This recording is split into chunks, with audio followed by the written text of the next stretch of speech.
여러분 혹시 구약의 대선지서들, 그러니까 이사야부터 다니엘까지를 관통하는 단 하나의 거대한 메시지가 있다는 사실 알고 계셨나요?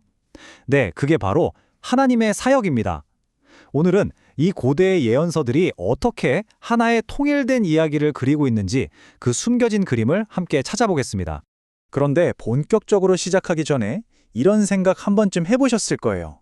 아니, 수백 년도 아니고 수천 년 전 이야기인데 이게 도대체 오늘을 사는 나랑 무슨 상관이람? 선지서들은요, 그냥 옛날 이야기나 미래 예측을 넘어 바로 이 질문에 대한 아주 놀라운 답을 우리에게 보여줍니다. 자, 그래서 오늘 우리가 함께 따라가 볼 지도입니다. 먼저 선지서가 그냥 예언서가 아니라 역사를 보여주는 신적인 해설서라는 걸 볼 거고요. 그리고 그 모든 이야기의 뿌리가 되는 하나님의 언약을 살펴볼 겁니다. 이어서 선지서의 심장이라고 할 수 있는 징계와 회복이라는 패턴을 알아보고 이 모든 것들이 가리키는 단 한 분, 바로 그리스도를 만날 겁니다. 그리고 마지막으로 이 모든 거대한 이야기가 어떻게 바로 우리 각자의 삶에 연결되는지 확인해 보겠습니다. 첫 번째 핵심부터 바로 들어가 보죠.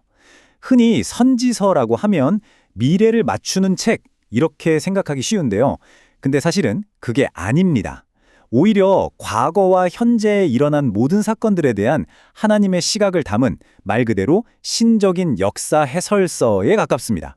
생각해보세요. 나라가 망해가는 그 혼란과 위기 속에서 선지자들이 나타나서 외치는 겁니다.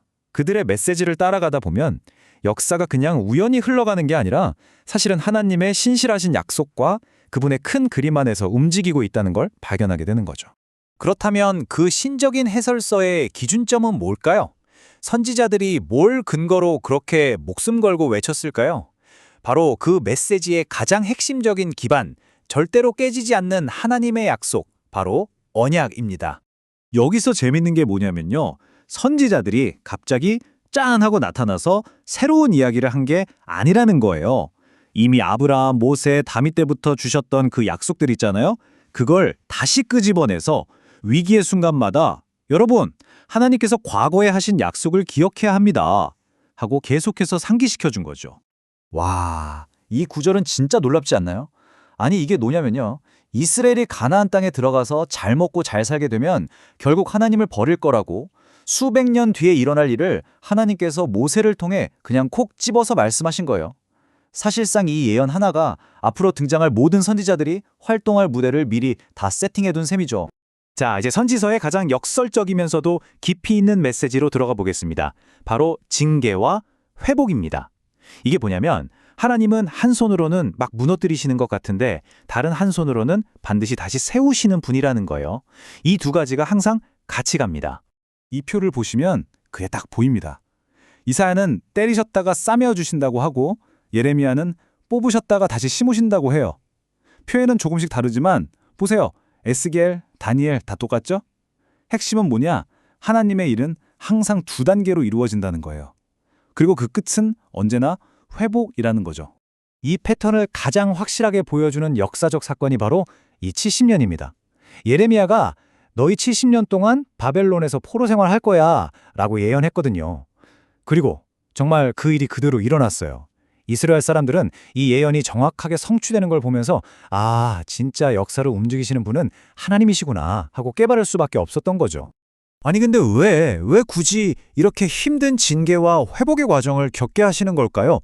그 이유가 바로 여기에 있습니다. 이 모든 과정의 궁극적인 목적은요, 결국 우리 입에서 와, 하나님의 은혜가 정말 대단하다는 찬양이 터져나오게 하시라는 겁니다. 자, 지금까지 우리가 본 모든 것들 있죠. 역사를 보는 하나님의 관점, 절대로 깨지지 않는 약속, 그리고 때리고 싸매시는 그 패턴. 이 모든 것들이 마치 강물처럼 단 한 곳을 향해 흘러가고 있습니다. 그 종착점이 바로 예언의 완성자이신 예수 그리스도입니다. 네, 구약의 그 수많은 예언들이요, 예수님 안에서 전부 다 이루어졌습니다. 마침표가 찍힌 거죠. 바로 그래서 지금은 더 이상 구약 시대와 같은 선지자가 없는 겁니다. 왜냐? 우리에겐 이미 완전한 계시, 바로 이 성경이 있으니까요. 그러니까 예수님이 바로 하늘에서 오신 진짜 선지자이신 셈이고요. 그분의 말씀 속에 영원한 복음이 다 담겨 있는 겁니다. 그래서 이제 진짜 변화는 오직 그 말씀을 통해서만 가능하고 그분의 영이신 성령께서 지금 우리 안에서 바로 그 일을 계속하고 계신 거죠. 자, 그럼 이제 이 엄청난 신학 이야기를 우리 삶으로 한번 가져와 볼까요? 그래서 이게 나랑 무슨 상관인데 하는 질문에 대한 답을 찾아볼 시간입니다. 개인의 거룩함과 변화에 대해 이 선지서들이 뭐라고 말하는지 한번 보죠.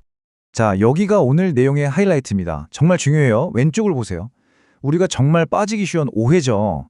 거룩하게 살려면 하나님이 도와주시는 거 반, 내가 노력하는 거 반, 뭐 이런 식으로 하나님의 주권 더하기 나의 노력, 공식으로 생각하잖아요? 근데 선지자들은 단호하게 말합니다. 아니라고요. 오른쪽을 보세요. 거룩한 삶은요, 100% 전적으로 하나님의 은혜가 만들어내는 작품, 선물이라는 겁니다. 성경을 아무리 찾아봐도요, 이스라엘이 자기들 힘으로 막 노력해서 거룩하게 변화됐다는 이야기는 단 한 줄도 안 나옵니다. 오히려 그 반대죠. 그들의 변화는 언제나 이 패턴을 따랐어요. 은혜를 잊어서 죄를 짓고 그래서 하나님께 맞고 고통의 시간을 거친 후 하나님이 다시 기적적으로 싸매주셨을 때 바로 그때 변화가 일어났습니다. 이건 전적으로 하나님의 일방적인 사역이었던 거죠. 자, 그래서 오늘 설명의 가장 중요한 결론입니다. 진정으로 변화된 삶, 우리가 그토록 원하는 거룩한 삶은요, 내가 애써서 쌓아올리는 건물이 아니에요. 하나님의 섭리가 빚어내는 하나의 걸작, 바로 그 자체입니다. 그럼 우리가 할 일은 뭘까요? 네, 바로 그 놀라운 은혜 앞에서 와 하고 감탄하고 하나님을 찬양하는 것, 그게 바로 우리의 역할입니다. 마지막으로 이 질문을 여러분 각자에게 남기면서 마무리하고 싶습니다. 오늘 우리가 함께 나눈 선지자들의 메시지에 비추어 볼 때 지금 당신의 삶 속에서 하나님은 어떻게 때리시고 싸매시는 방법으로 일하고 계신가요? 지금 겪고 있는 어려움이 혹시 나를 더 아름답게 빚어가시는 하나님의 손길은 아닐지 이 질문을 통해 하나님의 신실하심을 더 깊이 묵상해 보시면 좋겠습니다.